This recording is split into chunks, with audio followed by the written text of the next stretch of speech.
بسم اللہ الرحمن الرحیم۔ پچھلی نشست ہم نے سورہ آل انعام کی آیت نمبر 117 تک پوری کی تھی، اور ہم نے اس امپورٹنٹ ٹاپک پہ معاملہ یہاں تک پہنچ گیا تھا کہ اگر یہ سب اپنی خواہشات پوری کروانا چاہتے ہیں، آپ سے اپنی خواہشات پہ پیچھے چلنا چاہتے ہیں، اللہ کے دیے ہوئے دین کو چھوڑ کر کہتے ہیں جس پہ ہمارے باپ دادا عمل پیرا تھے، ہمیں بس اس پہ عمل کرنا ہے، تو ذہن میں رکھ لیجئے کہ اگر آپ دنیا میں بسنے والوں کی اکثریت کے پیچھے چلیں گے تو گمراہی کے علاوہ کچھ ہاتھ آنے والا نہیں ہے، کیونکہ اللہ کے دین میں اکثریت کوئی دلیل نہیں ہے، کوئی حیثیت نہیں رکھتی حق اور باطل کے کسی بھی معاملے میں۔ باقی نزاعی معاملات میں اس میں اکثریت بے شک فیصلہ کرے، لیکن حق اور باطل کے معاملے میں ساری دنیا ایک طرف ہو جائے اور ایک شخص ایک طرف کھڑا رہے تو اس کو دین پر کاربند رہنا ہے، حق پر کاربند رہنا ہے، یہ اصول اللہ نے بتا دیا تھا۔ اور حق کا مطلب ہے علم، دین کے معاملے میں علم اس کا قرآن، عمل اس کا سنت میں جاری و ساری۔ پھر اللہ نے یہ بھی کہہ دیا تھا کہ پھر جان رکھیں کہ اللہ ہی جانتا ہے کہ کون ہے جو سیدھے رستے پر ہے اور کون ہے پھر جو بھٹک گیا۔ آج شروع کرتے ہیں آیت نمبر 118 سے۔ اعوذ باللہ من الشیطان الرجیم، بسم اللہ الرحمن الرحیم۔ فَكُلُوا، لہٰذا ان کی کیا خواہشات ہیں؟ جو ہم کرتے رہے ہیں ہمیں کرنے دو، جس کو ہم نے حرام قرار دے دیا ہمیں اس کو حرام رکھو، جس کو ہم نے حلال کر لیا اس کو حلال رکھو۔ پیچھے پڑھ کر آ گئے تھے، کہتے ہیں یہ جانور ہے، اگر اس نے اتنے بچے پیدا کر لیے تو اس کا نام یہ ہو جائے گا، اس کی پھر حلال ہو جائے گا، یہ پھر حرام ہو جائے گا، یہ سام ہے، یہ حام ہے، یہ وسیلہ ہے، سر طرح کے نام انہوں نے رکھے ہوئے تھے۔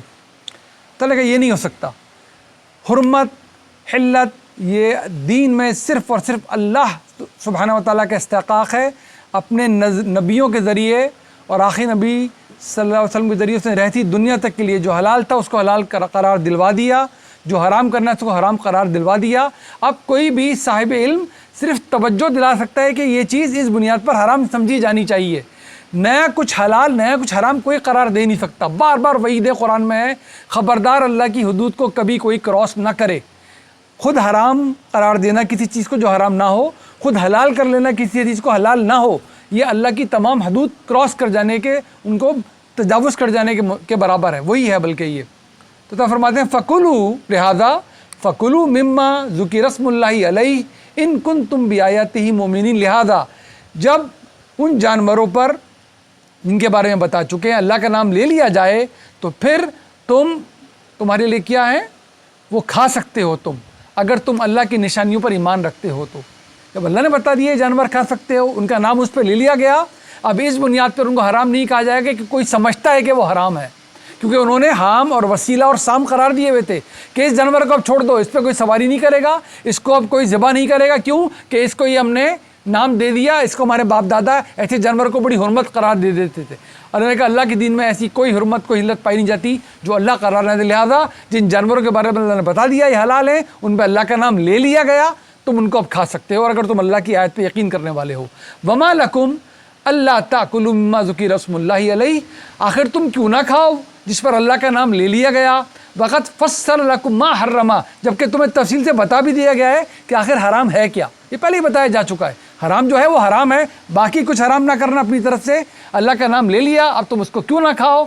علیکم، جو تمہارے لیے حرام کیا گیا، الا مستررتم الیہ، ہاں اگر تم اس مجبور ہو جاؤ جان بچانے پہ، اچھی طرح جانتے ہیں اس صورت میں حرام بھی کھا سکتے ہو، کتنا، جان بچانے تک، اور لذت کی خاطر نہیں، یہ اللہ نے بار بار بتایا ہوا، استقرار کی کیفیت ہونی چاہیے۔ تو حلال اور حرام میں استقرار کی کیفیت ہے، عبادت کے اندر مشکل پڑ جانے کے لیے اللہ رخصت دے دیتا ہے۔ عبادت میں رخصت ہے مشکل پر، آپ کو مشکل ہو گئی کھڑے ہو کے نماز پڑھنے پر، بیٹھ کے پڑھیں گے، بیٹھ کے پڑھنے پہ مشکل ہو گئی ہے لیٹ کے پڑھ لیں گے۔ اور حلال و حرام میں جہاں پر استقرار ہو جائے، جان پر بنائے، وہاں اللہ اجازت دیتا ہے۔ تو کھانے پینے کی حرام چیزوں پر اس نے استقرار کی کیفیت میں حلال قرار دیا ہے، صور تک جان بچانے کی خاطر، نہ لذت کی خاطر نہ حد سے تجاوز کرنا، یہ اللہ کا دین ہے۔ وَإِنَّ كَثِيرًا لَيُضِلُّونَ بِأَهْوَائِهِمْ بِغَيْرِ علم، اور زیادہ تر لوگ تو کیا کرتے ہیں، یہ بھٹکاتے ہی ہیں دوسرے لوگوں کو اپنی خواہشات چلانے کی خاطر، ان پر علم کوئی نہیں ہوتا، اللہ کی دی ہوئی دلیل کوئی نہیں ہوتی، ان سے دلیل مانگے دوسرا جملہ بتاتا ہے آئے بائیں شائیں کریں گے، چیک کر لیں آپ، بھلے وہ عامی ہو عالم ہو، جب قرآن سے باہر جو نکلے گا دلیل بتاتے ہوئے، دوسرے تیسرے جملے میں ایسی بات کرنی پڑے گی جو خود اعلان کر رہی ہوگی بڑا گڑی ہوئی بات ہے، یہ بنائی ہوئی بات ہے، اس کے لیے یہاں سے سند لاؤ، وہ لاؤ، اس کی بات کا نام لو، اس کا نام لو، اس کتاب کے حوالے دو، نہ سندیں باقی بچتی ہیں نہ کچھ باقی بچتا ہے. اگر کچھ سند ہے بھی تو قرآن کے مطابق نہیں تو اس کی سند کیسی مانی جائے گی؟ یہ حال ہے اس دین کا، اس چمکتے ہوئے دین کی، اس شاندار محفوظ دین کی بنیادیں اتنی استوار ہیں. علم دیکھیں کیسا جگمگا رہا ہے اور عمل جاری ہے ساری سنت میں، کہ اب اس کے علاوہ جو کچھ بھی کہا جائے گا وہ کیا ہے؟ خواہشات، جو علم پر مبنی تو ہو نہیں سکتی. اس میں لازمی یہ کرنا پڑے گا، کسی کا نام لینا پڑے گا اور اس کو بانس پہ چڑھانا پڑے گا، بتانا پڑے گا یہ بھی خطا نہیں کر سکتا. بڑے نام گڑے ہوئے ہم نے، کس لیے؟ اپنی بات کو سبسٹینشیٹ کرنے کے لیے. نام تو دین میں ایک ہی ہے، اللہ کا آخری رسول صلی اللہ علیہ وسلم. باقی سب سراکوں پہ پڑھانے لکھانے علم والے، ان کو ثابت کرنا پڑے گا جو کچھ کہہ رہے ہیں مبنی پر قرآن ہے کہ نہیں، علم ہے تو، مبنی پر سنت ہے کہ نہیں، عمل ہے تو ان کی سراکوں پہ سب کی بات. لاکھوں پڑھانے والے آئیں اور آئیں گے بھی، لیکن بات اس کے مطابق ہوگی تو ہی چلے گی. نام لے کے کسی کی حرمت نہیں ہو سکتی. ان ربک هو اعلم بالمعتدین، جان رکھو تمہارا اللہ، تمہارا رب جانتا ہے حد سے تجاوز کرنے والوں کو. یہ اس کی حدود ہے، اس میں رہ کے کرو جو کرنا ہے. اس کو کراس کرو گے وہ جانتا ہے پھر حد سے گزرنے والوں کو. بتانا مقصد کیا ہے؟ تو پھر وہ نپٹے گا بھی ان سے. یہاں گزر بھی جاؤ گے، مہلت سے نکل بھی گئے تو آخرت آئے گی، جب پیش کیے جاؤ گے سب بتایا جائے گا کس نے ہنستے تجاوز کیا تھا اور جان بوجھ کے کیا تھا، انجانے میں کر لیا تھا. وَذَرُوا ظَاهِرَ الْإِثْمِ وَبَاطِنَهُ، چھوڑ دو گناہ کی ہر وہ چیز، بھلے وہ چھپی ہو یا کھلی ہو، چھوڑو اس کو. اسم یہ لفظ بہت امپورٹنٹ ہے قرآن میں، دو چیزوں کے لیے استعمال ہوتا ہے، کھل کے قرآن نے بیان کیا. ایک، کسی بھی گناہ کو اسم کہتے ہیں، کسی بھی گناہ کو. جب یہاں پر آیا ہے کہ چھوڑ دو بھلے چھپا ہو یا کھلا ہو، کیا گناہ؟ کوئی بھی گناہ. لیکن جب مخصوص کر کے بتایا گیا، قرآن نے خود ثابت کر دیا، تو اسے حق تلفی کا گناہ سمجھا جاتا ہے. حق تلفی جب سارے گناہوں کے بیچ میں لکھا ہوا ملے گا تو اسم کا مطلب ہے حق تلفی. بہت امپورٹنٹ لفظ ہے قرآن کا. 5 ہی چیزیں اللہ نے حرام دی میں سے ایک اسم بھی ہے، جب وہاں استعمال ہوتا ہے تو حق تلفی. ورنہ صرف اسم لکھا ہے تو ہر گناہ اس میں شامل ہے. ہر طرح کا گناہ چھوڑو، بھلے وہ چھپا ہو یا کھلا. ان الذین یکسبون الاسم، جس کسی نے بھی کمائی کی گناہوں کی، برائیوں کی، سیجزون بما کانوا، اس کو ضرور پھر اس کا بدلہ دیا جائے گا. بما کانوا یقترفون، جو بھی یہ خود کرتا ہے گڑتا ہے سارے گناہ، پھر ان کا بدلہ ملے گا. یہاں کن گناہوں کی بات ہو رہی ہے؟ کس گناہ کی خاص طور پہ؟ اپنی مرضی سے حلال اور حرام پیدا کرنے کی، حرام کو حلال کرنے کی، حلال کو حرام کرنے کی. اس کو جو گھڑ کے بنائے گا، جو اس طرح کے گناہ کرے گا، پھر اس کا مزہ بھی چکھے گا. وَلَا تَأْكُلُوا مِمَّا لَمْ يُذْكَرِ اسْمُ اللَّهِ. اب اسی بات کو، کیونکہ اتنی امپورٹنٹ بات ہے، اس کی اب نیگیٹو بات بھی بتائی جا رہی ہے. وہاں بتایا تھا جس پہ اللہ کا نام لیا گیا ہے، جن جانوروں کو تمہیں بتا دیا وہ تم کھاؤ. یہاں بتایا گیا ہے اور پھر کیا نہ کرو، وَلَا تَأْكُلُوا، اور نہیں کھاؤ تم، مِمَّا لَمْ يُذْكَرِ اسْمُ اللَّهِ عَلَيْهِ، جس جانور پہ اللہ کا نام نہ لیا گیا ہو. وَإِنَّهُ لَفِسْقٌ، پھر یہ جان بوجھ کے غلطی کرنا. فسق کا مطلب ہے ایک گناہ، ایک غلطی آپ پہ واضح ہو چکی، آپ پھر بھی اس کا ارتکاب کریں. یہ بھول چک نہیں ہو رہی، یہ فسق ہو رہا ہے. اب وَإِنَّ الشَّيَاطِينَ لَيُوحُونَ إِلَىٰ أَوْلِيَائِهِمْ لِيُجَادِلُوكُمْ، یہ جو شیاطین ہیں یہ القاء کرتے ہیں. یہ وحی سے بنا ہوا ہے لیوہون، لیکن یہ وحی ظاہر نبی والی وحی نہیں ہے، آسمان سے وحی آ رہی ہے نہیں، یہ القاء کر کے جھوٹ گڑنے کی، ان کو وحی کے طور پہ پیش کرنے والی وحی ہے. اِلَىٰ أَوْلِيَائِهِمْ لِيُجَادِلُوكُمْ، یہ اپنے دوستوں کو، اپنے ولیوں کو دیتے ہیں تاکہ وہ تم سے جھگڑے کریں آ کے. یہ جو انسانوں میں سے، سرداروں میں سے، بڑے لوگوں میں سے شیاطین جن اور انس پر آپ سے آ کے حجتیں کرتے ہیں، جھگڑے کرتے ہیں، کہتے ہیں پہلے تو یہ حلال تھا، تم نے کیوں حرام کر دیا؟ یہ تو ہمیشہ سے حرام ہے، تم نے کیوں حلال کر دیا؟ تو یہ ان پہ القاء کیا جاتا ہے، ان کے شیاطین کو ورغرا کے بھیجتے ہیں آپ کے پاس تاکہ آپ سے جھگڑا کریں اور کہتے ہیں اس کو حلال مت کرو. اللہ کہہ رہا ہے نہیں، جو اللہ کا نام لے کر صحیح جانور حلال کیا گیا وہ تم کھاؤ گے، جس پہ نام نہیں لیا گیا وہ تم نہیں کھاؤ گے. وَإِنْ أَطَعْتُمُوهُمْ، اگر تم نے ان کی کہیں اطاعت کر لی ایسے لوگوں کی، إِنَّكُمْ لَمُشْرِكُونَ، تو پھر تم سب مشرکوں میں سے ہو جاؤ گے. یہ جان بوجھ کے کیونکہ ہو رہا ہے. اللہ نے ایک بات بتا دی، اللہ نے بتایا نہیں ہوتا، پتہ نہیں تھا، انجانے میں دھوکہ کھا گئے. ٹھیک ہے، دھوکہ، اللہ غلطی معاف کرنے والا ہے. جو بات اللہ نے اتنی کیٹاگوریکل بتا دی، اس کے مثبت منفی پہلوؤں کو اس طرح اجاگر کر دیا کہ یہ کھا سکتے ہو یا نہیں، اس میں آپ غلطی کر رہے ہو تو پھر غلطی نہیں کر رہے، جان بوجھ کے کر رہے ہو. اس کو فسق کہتے ہیں. یہاں پر نوٹ کر لیجئے، امپورٹنٹ پوائنٹ ہے کہ یہ ایک جگہ تو کہا تھا اللہ کا نام لے کر جس پہ کہا اس پہ کھاؤ گے. یہاں کہا، یہ نہیں کہا گیا کہ جس پہ اللہ کے علاوہ کسی اور کا نام لے لیا گیا اس کو مت کھانا. جس پہ اللہ کا نام نہ لیا گیا ہو اس کو مت کھانا. ایسا نہیں کہ کسی بت کے نام پر جانور ذبح کر دیا گیا، کسی اپنے اکابر کے نام پہ جانور ذکر کر دیا، وہ ہوتا تو ہے ہی حرام. جس پہ اللہ کا نام نہ لیا گیا وہ بھی نہیں کھانا ہے. کیوں؟ نام لینے کا مطلب کیا ہے؟ یہ صرف زبان سے دہرانا نہیں ہے، یہ ایمان والا یہ کہہ رہا ہے میں جانتا ہوں اللہ سب سے بڑا ہے، بسم اللہ اللہ اکبر کہنا پڑتا ہے، میں اللہ کے نام سے یعنی کہ اللہ کی اجازت سے یہ کام کرنے لگا ہوں، ایک جانور کی جان لینے لگا ہوں۔ کون اللہ؟ جو سب بڑوں سے بڑا اللہ ہے، اس نے کیونکہ مجھے اجازت دی ہے۔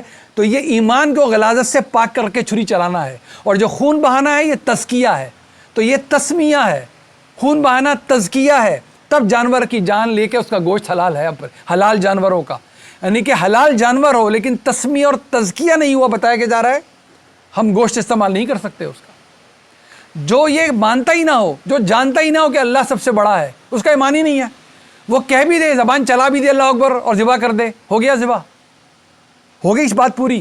اس طرح کھل کے کیا اللہ تعالیٰ اس طرح بتایا ہمیں۔ تو ایمان والا کر رہا ہے یہ کام، جو جانتا ہے کہ اللہ سب سے بڑا ہے، مانتا ہے اللہ سب سے بڑا ہے، وہ ایمان کو غلاظت سے پاک کر کے اللہ کی اجازت سے جانور پہ چھری چلا رہا ہے، اس کا خون بہنے دے رہا ہے، تسمیہ بھی کر رہا ہے، تزکیہ بھی کر رہا ہے، اب یہ گوشت کھانے کے قابل ہو رہا ہے۔ اور اگر جان بوجھ کے پھر کرتا ہے، ان القاء کی ہوئی جھوٹی باتوں کے پیچھے چلتا ہے، وَإِنَّكُمْ وَإِنْ أَطَعْتُمُوهُمْ، پھر ایسے لوگوں کی اطاعت کی جائے گی، تم کرو گے، انکم لمشرکون، تو پھر تم مشرکوں میں سے ہو جاؤ گے، شرک کرنے والوں میں سے۔ اومن کانا میتن، اور کیا شاندار آیت ہے، دیکھیے، رہتی دنیا کے ہر انسان کے لیے جو چاہتا ہے دنیا اور آخرت کی کامیابی مل جائے، ہم دعا کریں بیٹھ کے دل سے، اللہ ہمیں ملے، اللہ ہماری نسلوں کو ملے، ہماری نسلیں آخر تک جب تک اس دنیا میں حیات اللہ نے دینی ہے وہ اس روشنی میں زندہ رہے، اسی روشنی میں ہمارا اللہ کی طرف واپسی ہو جائے۔ اومن کانا میتن فاحییناہ، کیا وہ شخص جو پہلے مردہ تھا، موت شدہ تھا، پھر اللہ نے اس کو زندہ کیا، وجعلنا لہو نورا یمشی بہ، اور پھر اس کو وہ روشنی دی جس کے ساتھ وہ چلتا ہے، فی الناس، لوگوں میں چلتا پھرتا ہے، کمم مثلہ فی الظلمات لیس بخارج منہا، اس کی طرح ہو سکتا ہے جو اندھیروں میں ہو اور اس سے باہر ہی نہ نکلتا ہو کبھی۔ تو دو لوگوں کی مثال، ایک وہ جو مردہ تھا، روشنی میسر آ گئی، اب روشنی کے ساتھ زندگی گزار رہا ہے، اور ایک وہ جو اندھیروں میں ہے اور ان سے باہر ہی نہیں نکل سکتا۔ کون سی موت، کون سی زندگی؟ اللہ کی ہدایت۔ جو اللہ کی ہدایت پہ نہیں ہے وہ مردہ ہے، اور جو جس کو کیسے کن کو بتایا جا رہا ہے یہ بات؟ وہ لوگ جو قرآن کے علم سے ناواقف تھے، ابراہیم علیہ السلام کی وہ اولاد کی وہ شاخ جن کے پاس ہدایت نہیں، 2600 سال گزر چکے اسماعیل علیہ السلام میں اور اللہ کے آخر نبی صلی اللہ علیہ وسلم کے درمیان، دین چلا ابراہیم علیہ السلام سے، شکل بگڑ چکی، بدعات شامل ہو گئیں، ضلالتیں شامل ہو گئیں، یعنی کہ گمراہیاں، ان کو پاک صاف کر کے دین جاری کیا جا رہا ہے، موت سے دوبارہ زندگی میں لایا جا رہا ہے، موت کے اندھیروں سے زندگی کے اجالے میں لے کر آ گیا اللہ تعالیٰ۔ اب یہ شخص اس اجالے کے ساتھ زندگی گزار رہا ہے، یہ اس کی طرح ہو سکتا ہے جو اندھیروں میں پڑا ہو اور ان سے باہر ہی نہ نکلتا ہو۔ کذالک، بالکل اسی طرح، زین للکافرین ما کانوا یعملون، جو انکار کرنے والے ہیں پھر ان کے سارے عمل تو ان کو مزین کر کے دکھائے جاتے ہیں۔ شیطان کا حربہ بڑا خطرناک ہے، خوشنما بنا کے دکھاتا رہتا ہے، تم بہت ٹھیک ہو، تم بالکل ٹھیک ہو، دیکھو تمہیں سب کچھ میسر ہے، اگر تم غلطی پہ ہوتے تو سب کچھ تمہیں کہاں سے حاصل ہوتا؟ تمہاری ہر چیز ٹھیک، تمہارا علم ٹھیک، تمہارا عمل ٹھیک، بس اسی پہ ڈٹے رہو، اسی پہ لگے رہو۔ تمہارے باپ دادا ہی تو سب سے اونچے تھے، تمہارے پڑھانے والے تو سب سے اونچے ہیں، اسی پہ لوگ کاربند ہو جاتے ہیں، ٹولیاں بنا لیتے ہیں، قبیلے بنا لیتے ہیں، مسلک بنا لیتے ہیں، فرقے بنا لیتے ہیں، قرآن اپنی جگہ کھڑا رہ جاتا ہے، اس کا ہر لفظ جگمگاتا ہوا کھڑا رہ جاتا ہے۔ یہ لفظ لکھے رہتے ہیں، لوگ لیکن بولنا شروع کر دیتے ہیں، یہ لکھا ہوا تو اس کا مطلب کچھ اور ہے۔ ہم کہاں سے کہاں پہنچ چکے؟ ہم نے اس کتاب کے پیرالل ہزاروں کتابیں لکھ ڈالی ہیں اور ان کو حق اور سچ سمجھتے ہیں۔ یہ کتاب اپنی جگہ رکھی ہوئی ہے، رکھی رہے، یہ ہم نے کوئی نیا کام نہیں کیا۔ آپ کسی پڑھے لکھے عیسائی سے، میرا بہت واسطہ پڑا سالوں سال، کسی پڑھے لکھے عیسائی سے بات کریں، ان کی کتاب کا مطالعہ کر لیں آپ، 4 اناجیل ہیں جو ان میں شائع و ضائع ہیں کہ یہ تمہاری کتاب میں لکھا ہوا ہے جناب، اس میں صاف لکھا ہے تم نے سور نہیں کھانا، تم نے مردار نہیں کھانا، تم کیسے کر لیتے ہو یہ کام؟ کہتے ہیں ہمیں معلوم ہے لکھا ہوا ہے، لیکن وہ لیکن کے بعد کتابوں کی کتابیں، لٹریچر کی لٹریچر ہے ان کے پاس۔ میں بڑا سوچتا تھا جانے کیا ہو گیا ان لوگوں کو، ہم خوداری ہمارا علم ہی کم نہ ہونے کے برابر تھا، ابھی بھی نہیں ہے۔ پتہ چلا وہ تو یہ بہت کم درجے کا کام کرتے ہیں، ان سے کہیں بڑے لیکن تو ہمارے پاس ہیں، کبھی کسی کا نام لے کر، کبھی کوئی کتاب کا حوالہ دے کر، کبھی کچھ گھڑ کر، کبھی کچھ گھڑ کر لکھا رہا ہے قرآن میں جو لکھا ہے، لیکن کی ایک دنیا ہے۔ بس اللہ ہمیں یہ سمجھا دے کہ یہ قرآن ہے، ہر چیز جو اس کے مطابق ہے سر آنکھوں پر ہے، نہیں ہے تو پھر اللہ ہے۔ وَكَذَلِكَ جَعَلْنَا فی کل قریۃ اکابر مجرمیہا لیمکروا فیہا، اسی طرح ہر قریے میں سے، ہر بستی میں سے ہم کیا کر دیتے ہیں، اس کے جو بڑے ہوتے ہیں جن کا کہنا مانا جا رہا ہوتا ہے، وہ ہر طرح کے ہو سکتے ہیں، کبھی حکمران کی شکل میں، کبھی علماء کی شکل میں، کبھی سرداروں کی شکل میں، ان کے جو اکابر ہوتے ہیں ان کو ہم، وہ جرائم پیشہ ہو جاتے ہیں، وہ انکار کرنے والے بن جاتے ہیں، کس لیے؟ تاکہ وہ مکر کیا کریں، طرح طرح کے ہیل و ہتھ کنڈوں سے اللہ کی ہدایت سے دور ہٹائیں لوگوں کو۔ وما یمکرون، لیکن وہ کوئی مکر نہیں کر رہے ہوتے، الا بِأَنفُسِهِمْ وَمَا يَشْعُرُونَ، سوائے اپنے آپ کو فریب میں مبتلا کر رہے ہوتے ہیں، لیکن وہ یہ جانتے تک نہیں ہے۔ کیا مطلب ہے؟ لگتا ان کو رہا ہے کامیاب ہو جائیں گے مکر کر کے، کب تک؟ کب تک؟ کہاں ہیں دنیا کے بڑے بڑے مکر کرنے والے؟ ڈھونڈے نمرود کہاں ہیں، ڈھونڈے فرعون کہاں ہیں، ڈھونڈے ابو جہل کہاں ہیں، ڈھونڈے ابو لہب کہاں ہیں، کہاں ہیں دنیا کے مکر کرنے والے؟ یہ بڑے بڑے نام ہیں، لائن لگی پڑی آگے بھی، یہ اپنا برا کر رہے ہوتے ہیں۔ ہم میں سے بھی جو برا کرے گا، قرآن کو چھوڑ کر، سنت کو چھوڑ کے کسی اور چیز پیچھے لگے گا، غلطی ہو جائے الگ بات ہے، جاننے کے بعد اپنا برا کرے گا، اللہ کے لیے کیا برا کرے گا، دین کا کیا بگاڑ لے گا؟ اللہ کو کسی کی احتیاج نہیں، وہ غنی ہے، وہ حمید ہے۔ وَإِذَا جَاءَتْهُمْ آیا، جب کوئی آتی ہے آیت ہماری ان کے پاس، قَالُوا لَن نُؤْمِنَ حَتَّى، ہم ایمان نہیں لانے والے جب تک، کب تک؟ نُؤْتَى مِثْلَ مَا أُوتِيَ رُسُولُ اللَّهِ، جب تک ہمارے پاس وہ نہ ہو جائے، ویسا نہ ہو جائے جیسے یہ رسول دعویٰ کرتا ہے، کہ یعنی کہ جبریل ہمارے پاس آئے تب مانیں گے۔ یہ جو کہتا ہے میرے پاس وحی آئی ہے، اللہ کا فرشتہ آیا ہے، وہ مجھے وحی کے ذریعے پیغام لا رہا ہے، کہتا ہے نہیں، ہمارے ساتھ ہو تو ماننا ہے ہم نے، ہم اس کی ماننے والے نہیں، اس کے پیچھے نہیں لگیں گے ہم، یہ کہتے ہیں۔ یہ لوگوں کو پتہ چل گیا اس طرح معاملہ سبسٹینشیٹ ہوتا ہے۔ دیکھیں ہم نے کتنی گڑھ لی ہے کہ ہمارے پاس بھی آتے ہیں پیغامات اللہ کے، عام ہے، اللہ میں محفوظ رکھے۔ اللہ عالم حیث یجعل رسالتہ، یہ اللہ جانتا ہے کہ کس نے دروازے کھولنے ہیں، کس کے لیے اس نے رسالت کے، یہ اللہ کا انتخاب ہوتا ہے۔ رسالت اور نبوت یہ کسب سے نہیں حاصل کیا جاتا، یہ کچھ درجات بلند کر کے حاصل نہیں کیا جا سکتا۔ بار بار عرض کرتا ہوں میں، پوری درد سے، پورے اخلاص کے ساتھ، پوری زندگی سجدے سے سر نہ اٹھے اور ایک دن روزے کے بغیر نہ جائے، کچھ نہیں ملنے والا اللہ سے۔ اچھی امید رکھنی ہے، اللہ قبول کرے گا، قیامت کے دن بتائے گا۔ اچھی امید، مکمل خوف کے رد بھی ہو سکتا ہے، یہ زندگی گزارنی ہے۔ ہر انسان نے آخر نبی کے بعد، ہر انسان نے آخری نبی صلی اللہ علیہ وسلم کے بعد یہ زندگی گزارنی ہے، خوف اور اچھی امید کے درمیان کی زندگی۔ امید یہ ہے کہ اچھے کا بدلہ ضرور دے گا وہ، خوف یہ ہے کہ قبول ہوا یا نہیں ہوا وہ بتائے گا، اور قیامت میں بتائے گا، دوبارہ قرآن آنے والا نہیں ہے بتانے کے لیے۔ یہ ہے ہر انسان کی حیثیت، اس میں وہ لوگ درجے لے جائیں گے، آگے سے آگے نکل جائیں گے، سابقون بن جائیں گے، ضرور ہوگا وہ تو وہاں پتہ چلے گا جا کے۔ لہٰذا یہ جو رسالت ہے یہ انسان کی منشا مردی سے نہیں ملے گی، یعنی کہ اللہ سے وحی کا علم، اللہ سے نبا براہ راست، یہ اللہ کے رسول و نبیوں کو ملتی ہے، اللہ خود انتخاب کرتا ہے، یہ کسب کر کے، کوشش کر کے حاصل نہیں کی جا سکتی۔ سیصیب الذین اجرموا صغار عند اللہ، تو جو کیا ہے گا ایسے ہٹ دھرموں کے حصے میں جو یہ خواہشات کر رہے ہیں کہ ہم نہیں مانتے جب تک جبریل اور وہی ہمارے پاس نہ آ جائے، ان کے حصے میں سوائے یہ کہ یہ شرمندہ ہو کے، چھوٹے ہو کے، ذلیل ہو کے رہیں گے اللہ کے سامنے۔ صغار عند اللہ، یہ ذلت آمیز ہونے والے ہیں۔ وعذاب شدید، اور ان کو شدید عذاب بھی ملے گا، دنیا میں بھی یہ ذلت آمیز انجام سے دوچار ہونے والے ہیں، آخرت میں بھی عذاب شدید ملے گا۔ دیکھ لیجیے سر سردار جو کہتے تھے کہ نام و نشان مٹا دیں گے جو نبوت کا دعویٰ کر رہے ہیں، معاذ اللہ، دیکھیں کہاں ہیں ان کے نام، کون لیتا ہے ان کے نام، اور اگر لیتا بھی ہے تو کس طرح لیتا ہے ان کا نام، اور اللہ کے آخری سچے نبی کا نام کیسے گونجتا ہے۔ اللہ انہیں خوش قسمتوں میں رکھے کہ ہم ان کا نام بلند کرنے والے بنے۔ پوری دنیا کے طول و عرض میں، ایک ایک کونے میں روزانہ کئی مرتبہ صدائیں بلند ہو رہی ہیں، اشہد ان محمد رسول اللہ، یہ ہے اس نبی کی شان۔ یہ اللہ نے کسی کا مرہون منت نہیں رکھ کے چھوڑا ہوا، دیکھیں کیا نظام پھیلایا ہے، دنیا کے ہر کونے میں آواز گونج رہی ہے، اشہد ان محمد رسول اللہ۔ کہاں ہیں ان کے دشمن جو کہتے تھے جڑیں کٹ جائیں گی ان کی؟ یہی کہا تھا نا انہوں نے، ان شانئک ھو الابتر، یہ ہے سب سے چھوٹی صورت قرآن کی، اس کے برابر کی صورت لانی ہے۔ 1450 سال گزار چکی ہے اپنے اوپر، کیسی سچی بن کے چمکتی ہوئی صورت کھڑی ہوئی ہے۔ باقی صورتوں کی شان کیا ہے؟ اتنی چھوٹی صورت کتنی تاریخ بنا چکی ہے آج تک، 1450 سال سے بتا رہی ہے۔ اللہ نے اس وقت کہا تھا جب لگتا تھا دین کا نام و نشان نہیں ہوگا، کہ نام رہے گا تو تمہارا اور جڑیں کٹیں گی تو تمہارے دشمنوں کی۔ 14.5 صدیاں گزر گئی، بتائیے کیا ہوا؟ کیا شان ہے اس کتاب کی، کیا شان ہے اس کتاب دینے والے کی، اور کیا شان ہے اس کتاب کو ہمیں پہنچانے والے کی، اور ان سب کی جنہوں نے اپنا حصہ اس میں ڈالا ہے، صحابہ کرام علیہم اجمعین، ایک ایک نام چمکتا ہوا ستارہ، سارے کے سارے۔